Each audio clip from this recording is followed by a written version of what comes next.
कभी सोचा है कि हिमालय की ऊंची बर्फ से ढकी चोटियों के बीच जहां से पवित्र अलकनंदा नदी बहती है, वहां कैसा महसूस होता होगा? हवा में घंटियों की गूंज और एक गहरी शांति। बस ऐसी दिव्य माहौल में बसा है हिंदुओं का एक बहुत ही पवित्र धाम, बद्रीनाथ। तो चलिए आज इस असाधारण तीर्थ की यात्रा पर चलते हैं। पर सवाल यह है कि इस दूर दराज जगह में ऐसी कौन सी शक्ति है जो हर साल लाखों लोगों को इतनी मुश्किल यात्रा करने के लिए खींच लाती है? क्या है बद्रीनाथ का रहस्य? चलिए साथ मिलकर जानते हैं। देखिए, बद्रीनाथ की जो दिव्यता है ना, वो तो इसकी लोकेशन से ही शुरू हो जाती है। ये सिर्फ एक मंदिर नहीं है, बल्कि ऐसा लगता है मानो यहाँ स्वर्ग और पृथ्वी का मिलन होता हो, जहाँ कुदरत की खूबसूरती और आध्यात्मिकता एक हो जाती है। अंदाजा लगाइए इसकी ऊंचाई का। भारत के उत्तराखंड में समंदर के लेवल से 3300 मीटर ऊपर। इतनी ऊंचाई ही इसे दुनिया के शोर से बिल्कुल अलग कर देती है और एक शांत और पवित्र जगह बनाती है। एक ऐसी जगह जो सच में ध्यान और आत्मचिंतन के लिए बनी है। अब देखिए, बद्रीनाथ की अहमियत एक नहीं बल्कि कई वजहों से है। सबसे पहले ये भारत के 4 सबसे पवित्र तीर्थों यानी 4 धाम में से एक है, जो इसे हर हिंदू के लिए एक जरूरी यात्रा बनाता है। ये धाम भगवान विष्णु के बद्री नारायण रूप को समर्पित है और यहाँ की जो प्राकृतिक सुंदरता है और मन को जो शांति मिलती है, उसका संगम वाकई में इसे धरती पर स्वर्ग जैसा बना देता है। हर पवित्र जगह के पीछे एक दिव्य कहानी होती है ना? तो चलिए अब उस प्राचीन कहानी को सुनते हैं जिससे बद्रीनाथ का जन्म हुआ। पौराणिक कथाओं के हिसाब से खुद भगवान विष्णु ने इस शांत और पवित्र जगह को अपनी गहरी तपस्या के लिए चुना था। कहा जाता है कि यहीं पर उन्होंने दुनिया की भलाई के लिए सालों तक ध्यान लगाया था। फिर कहानी में एक बहुत ही खूबसूरत मोड़ आता है।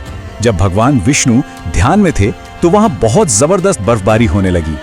तब उनकी पत्नी देवी लक्ष्मी ने एक बद्री यानी बेर के पेड़ का रूप ले लिया और एक छतरी की तरह उन्हें खराब मौसम से बचाया। बस इसी प्यार और संरक्षण के सम्मान में इस जगह का नाम पड़ा बद्रीनाथ, जिसका मतलब है बद्री के स्वामी। तो ये तो थी पौराणिक कहानी।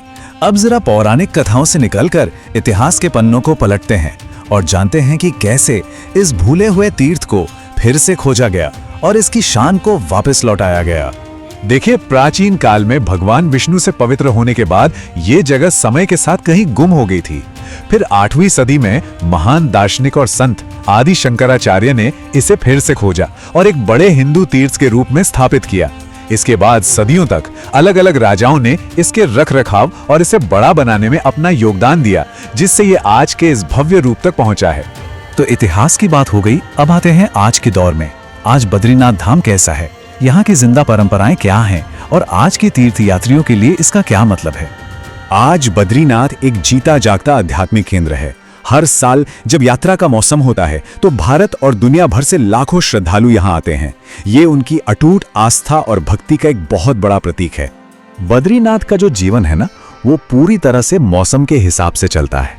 मंदिर के दरवाजे हर साल अप्रैल मई के आसपास खुलते हैं जब गर्मियां शुरू होती हैं, और सर्दियों में जब पूरा इलाका भारी बर्फ से ढक जाता है तो नवंबर के आसपास दरवाजे बंद कर दिए जाते हैं।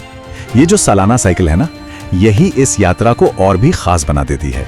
और हाँ, मंदिर के अंदर जो रस्में होती हैं वो भी बहुत खास हैं।